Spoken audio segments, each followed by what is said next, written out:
I think there has been a slow move by scholars who are interested in social movements to try to understand how digital media and their use impact social movements.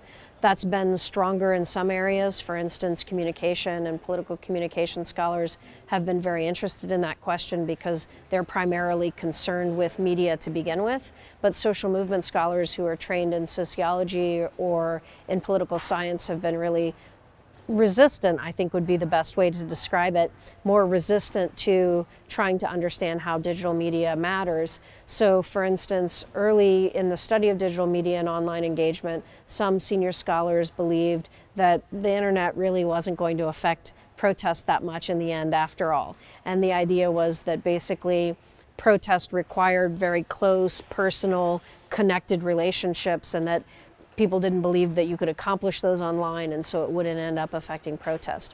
Over time, as the events of the globe have intervened, scholars have come to accept that digital media use can affect protest, but we're still actually in pretty early days in figuring out how. Social movement scholars need to think much more about youth in particular, and youth as young people. It turns out that if you look at the history of most social movements, youth are incredibly important to those movements. College students, students in general, have been very pivotal in a wide range of movements. If you think about, for instance, in the American civil rights movement, who were the people who were sitting in at those lunch counters? It was young college students. But a lot of times we forget that young people are instrumental, critical even, to our movements. And we think about all participants as being adults until someone forces us to think about youth in particular. And I think that this is really not helping social movement scholarship to understand both the needs and concerns, but also how to effectively recruit youth. So if you don't attend to the fact that young people have a very different media environment, have a different relationship to technology than prior generations have, and you think that you can go on recruiting as you've always recruited, you're probably very out of step and really missing what's going on for young people and missing an opportunity to support your movement in the future. And I think as scholars, you're also missing that youth as a group with an identity exists and is important and is marginalized in the way that other identities also exist and are marginalized.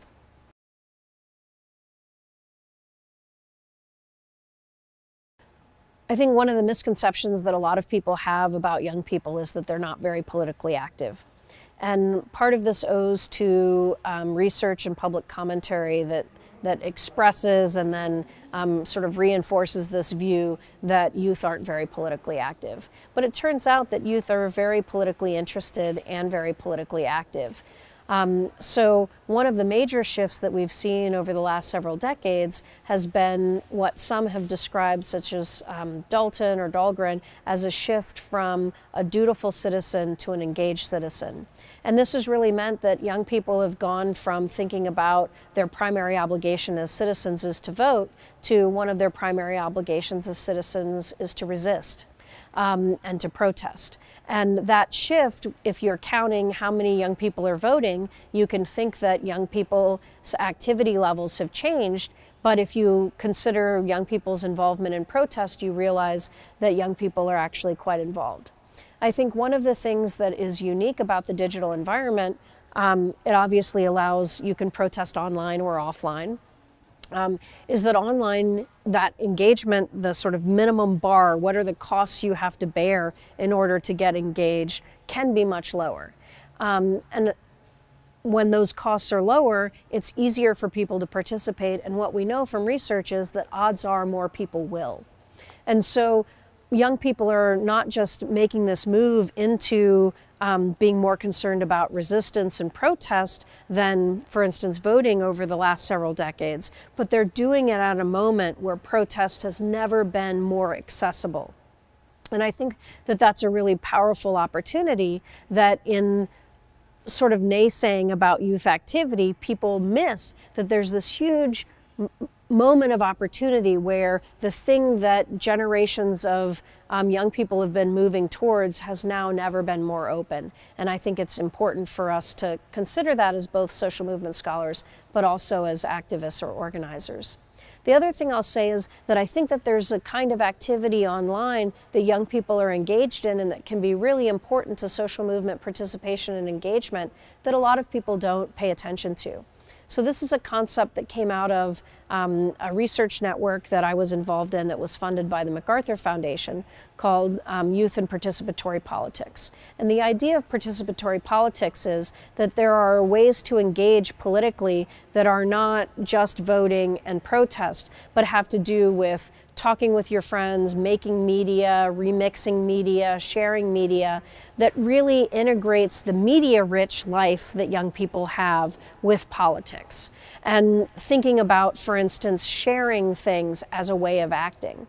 And so in that network's research, we've found that not only are young people much more politically active generally than people expect, but when you look at things like participatory forms of politics, like protest, but also these things like remixing, making your own media, being politically engaged through the production and recirculation of media, the young people are incredibly engaged. And an important aspect of this is they're also incredibly engaged in a way that tends to be, at least in the survey results from the projects associated with this research network that I've been involved in, that are more equal across different socio-demographic groups. So for instance, in the United States, where people have tended to think about, for instance, African-American youth as being less participatory than other groups due to systematic disadvantage that they've faced, it looks like online,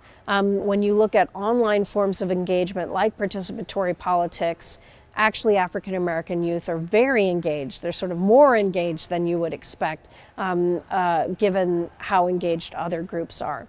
So I think that not only are there a lot of tools available right now and ways for young people to get involved, but those ways also are more open than they've ever been and more equally available than they've ever been.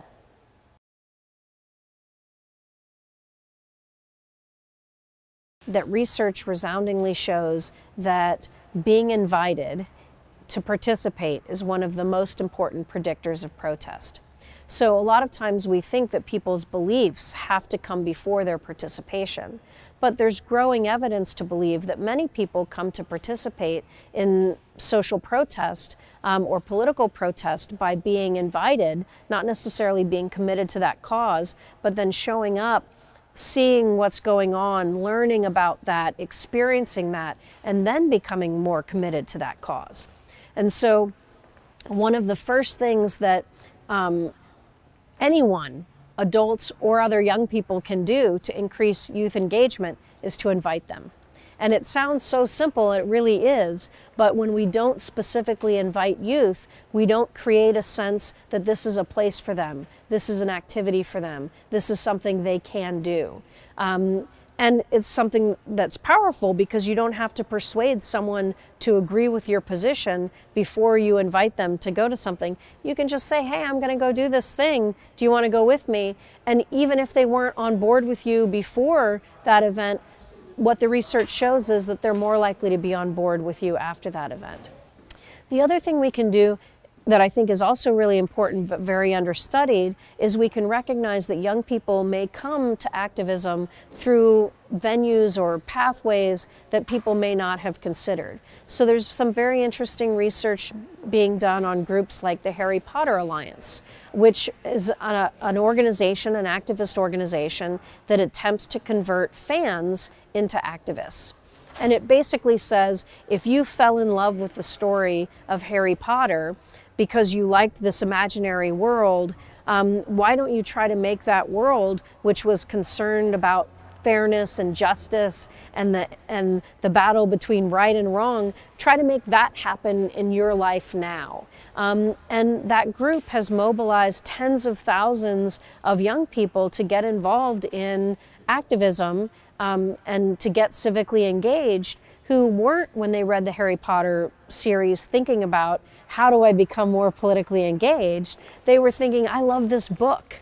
And so when we realize that there are lots of ways to get young people into activism, and we open every door we can find instead of saying you have to come through the door that every prior generation has come through, we can engage a lot more people.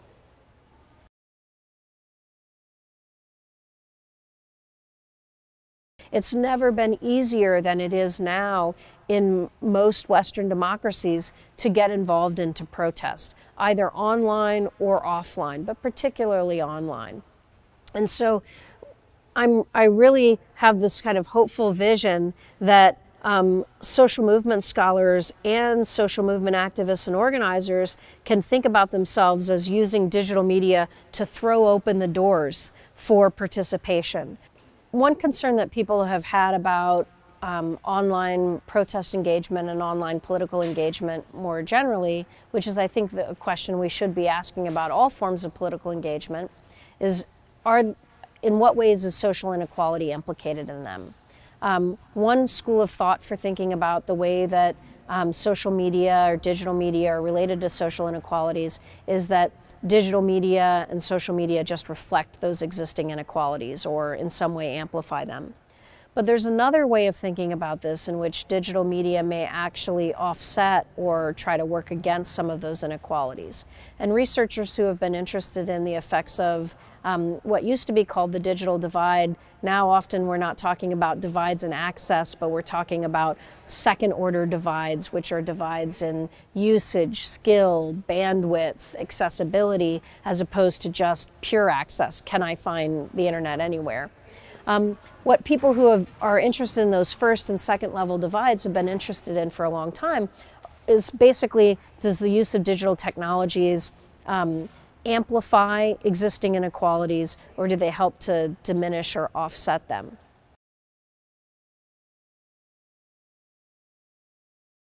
What the research is showing is that in countries where, like the United States, where there is a great deal of digital access available, even if you don't have it in your own home, through libraries, through your phone, etc., that research shows that right now those digital technologies are often helping to broaden who's able to be engaged and thereby reduce digital inequalities. And I think that we can hope that that becomes true in more and more places around the world as digital access becomes more pervasive in other societies as well.